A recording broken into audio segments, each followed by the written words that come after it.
desesperación, especialmente para nosotros los que venimos de España. Una desesperación que hace cerrar la mano sobre algo impalpable cuando pretende apresar el oro, porque el esplendor flamante del oro se extingue en ceniza. Eso lo dice el propio oro. Y el sólido metal se vuelve de golpe impalpable. Bueno, estamos hablando del oro que no se encuentra, pero hubo mucho oro que se encontró. Los tesoros de Moctezuma, los tesoros de Atahualpa, los yacimientos de plata de México y del Perú, el cerro del Potosí, alimentan esos sueños con fundamentos reales. Europa se asombra, por ejemplo, las crónicas europeas lo cuentan, con los regalos que ha recibido Cortés, las joyas, los objetos de oro, las gigantescas piedras redondas del tamaño de la rueda de un carro hechas en oro y en plata. El pintor Alberto Durero exclamará frente a esto: en toda mi vida no he visto nada que me haya emocionado tanto como estos objetos. El tesoro de Atahualpa asombra también al mundo, y sobre él se escriben páginas admirativas. Pero además de estos tesoros reales, sí, que se han encontrado y que siguen alimentando pues, la codicia por un lado y por otro lado esta búsqueda mirífica, la llegada a América permite el surgimiento de un género, la utopía. Es decir, al mismo tiempo América puede ser depositaria de todo ese oro, pero también de la esperanza de la humanidad, de un mundo nuevo, de un mundo diferente, de un mundo ideal. Hay que pensar que Tomás Moro publica la utopía en el año 1516, habiendo leído las décadas de Orbe Novo de Pedro Martín de Almería, y sitúa la isla de la utopía en algo que algunos han dicho que podría ser la actual isla de Cuba. Incluso hay un ensayista que ha escrito pues, un ensayo asimilando la isla de Cuba con la utopía. Pero a su vez, también los españoles encuentran en América mitos prehispánicos de las civilizaciones que abordan, que hablan también de tiempos inmemoriales, ideales de paraísos terrestres. Sobre todo en la parte sur de Brasil, en lo que hoy en día en las tierras de los indíes, guaraníes, hay un mito que es la tierra sin mal. Se dice que todas esas tribus errantes de los tupíes guaraníes en la zona del sur de Brasil, lo que hoy en día es Paraguay, está ese mito de la búsqueda de la tierra sin mal. Bueno, quedan unos minutos, voy a referirme rápidamente para que se sitúen un poco en lo que es una crónica. ¿Qué es la crónica? Porque es un género que seduce tanto a los escritores. Es un género conexo a la historia, pero por definición es actual, es inmediata, está ligada directamente con la memoria del cronista, con lo que el cronista ve y anota, lo que pasa de un modo completo y simultáneo a su vida y a su acción. El cronista va al lado del conquistador y va escribiendo.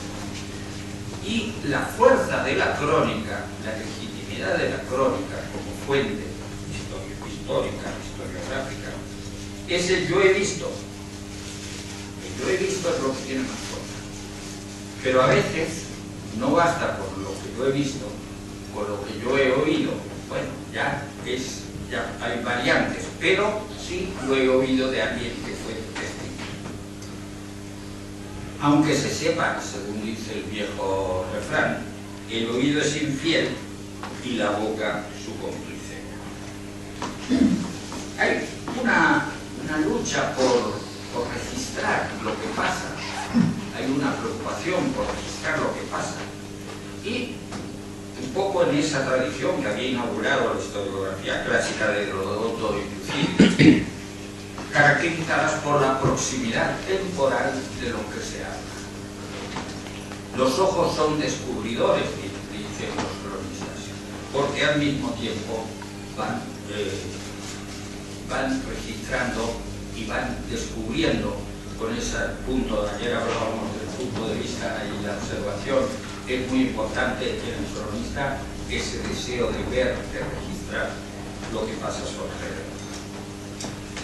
Ahora, ¿qué género es la crónica? Es esta parte documental, casi diríamos hoy en día periodística, pero al mismo tiempo es un género que está imbuido de la retórica de la renacentista y la retórica medieval que se arrastra hacia él. Y entonces se mezclan hechos verídicos con hechos falsos, deliberadamente, sabiendo de que todo eso forma parte de una retórica aceptada en la época. Y eso le da ese componente literario a las crónicas.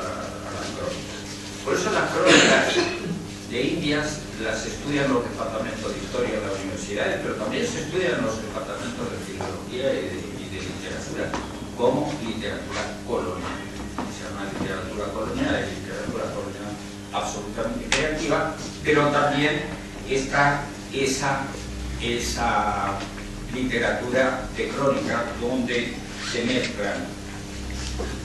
Y al mismo tiempo se permite lo que ya se permitía en la Edad Media, el propio Cervantes, la inauguración del género más moderno de novela, que es el Quijote, se permite que es intercalar cuentos, novelas, pequeñas novelas dentro y las crónicas están llenas de pequeños comentarios en el interior de la crónica.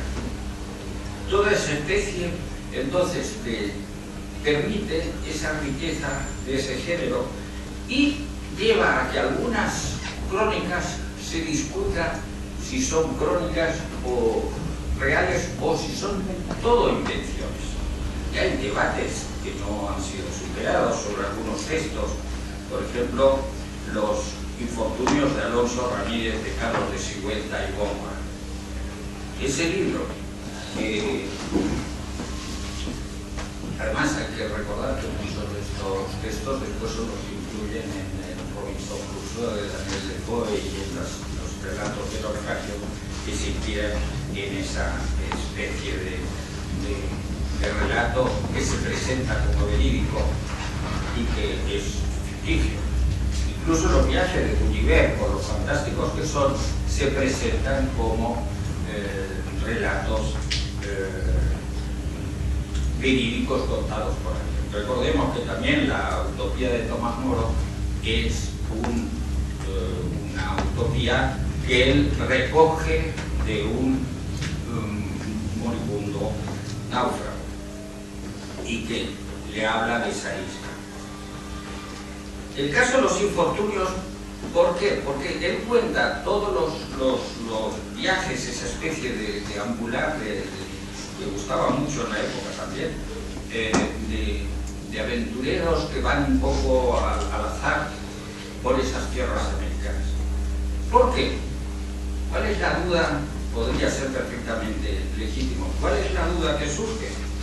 Porque al final de Alonso Ramírez va a ver al virrey para contarle estas historias y el virrey le dice, y eso aparece en el texto, que ahí viene un juego literario que ha llevado a muchos estudios y muchas dudas sobre la legitimidad de este. Él dice, el virrey mandóme fuese a visitar a don Carlos de Sigüenza y Góngora, cosmógrafo y catedrático de matemáticas del rey, nuestro señor en la Academia Mexicana. O sea que el propio Sigüenza y Góngora cuenta que Alonso, después de ver al virrey, el virrey lo manda a visitarlo. En un juego allí, el propio Sigüenza y Góngora juegan con eso. Bueno, se pueden multiplicar los ejemplos de esta interconexión entre ficción y realidad. Y para, ya aproximándonos al final, ¿quién recoge todo este interés sobre las crónicas, el primero que lo hace, hoy en día hay muchos que lo hacen, es Alejo Carpentier. Alejo Carpentier dice que es uno de los fundadores de la novela histórica contemporánea de América Latina, con sus libros El siglo de las luces, sobre todo. Sostiene que Bernal Díaz del Castillo es mucho más novelista que los autores de muy famosos romances de caballería. Y reconoce que nunca he podido establecer distingos muy válidos entre la condición del cronista y la del novelista. Afirmaciones que le permiten concluir que no veo más camino para el novelista nuestro en este umbral del siglo XXI que aceptar la muy honrosa condición de cronista mayor, el cronista de un tiempo profundo sometido a trascendentales memorias. Entonces, vemos que esta generalización del género a partir de la obra de Carpentier en muchas novelas históricas, Carlos Fuentes, Fernando del Paso, bueno.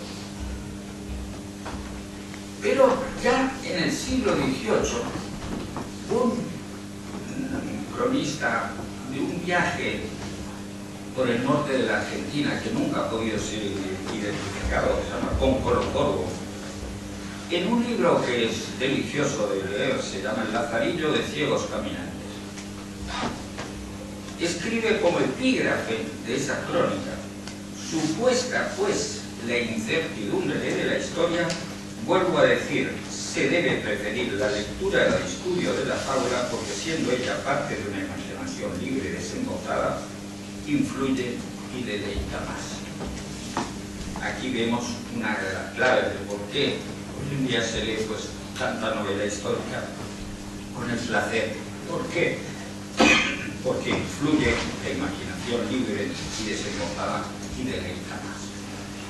Ese deleitar pues está en la base de la razón por la que muchos la mayoría de los escritores presentes en este coloquio pues son autores muy leídos y muy apreciados. Del mismo modo, y esto es interesante y con esto ya concluyo, Eduardo Acevedo Díaz, que es el fundador de la historia contemporánea del Uruguay a través de su obra monumental, es autor al mismo tiempo de novelas históricas, o sea que él ya es un precedente de muchos de los que están aquí, profesores de historia, investigadores, expertos en periodos determinados de la historia y que al mismo tiempo son autores de novelas históricas. ¿Y qué es lo que dice Acevedo Díaz? Con esto concluyo. El novelista consigue con mayor facilidad que el historiador resucitar una época, dar seducción a un relato, ya que la historia en la novela abre más campo a la observación atenta, a la investigación psicológica, una palabra que no se ha empleado estos días, pero que es muy importante, encontrar la psicología de los personajes más que datos o fechas, al libre examen de los hombres descollantes y a la filosofía de los hechos. Este convencimiento lo tradujo Acevedo Díaz en un juego de palabras que es muy alusivo. Se entiende mejor la historia en la novela que en la novela de la historia, lo que le permite preguntarse qué es más preferible para la formación del buen gusto popular, la novela de la historia, no la historia en sí misma, que deforma los hechos y los hombres, o la novela histórica que resucita caracteres y renueva los modos. Para el autor de Ismael, que es una de sus novelas más conocidas, resulta claro que si bien la historia recoge probablemente el dato, el análisis de los acontecimientos es inevitablemente frío, ya que hunde el escalpelo en un cadáver, buscando el secreto de la vida que fue. Por el contrario, la novela, a la que debe asimilar en un proceso creativo al trabajo paciente del historiador, reanima el pasado con un soplo de inspiración inspiración, como un dios que con un soplo de su aliento hizo al hombre de un puñado de polvo del paraíso y un poco de agua de la cordera.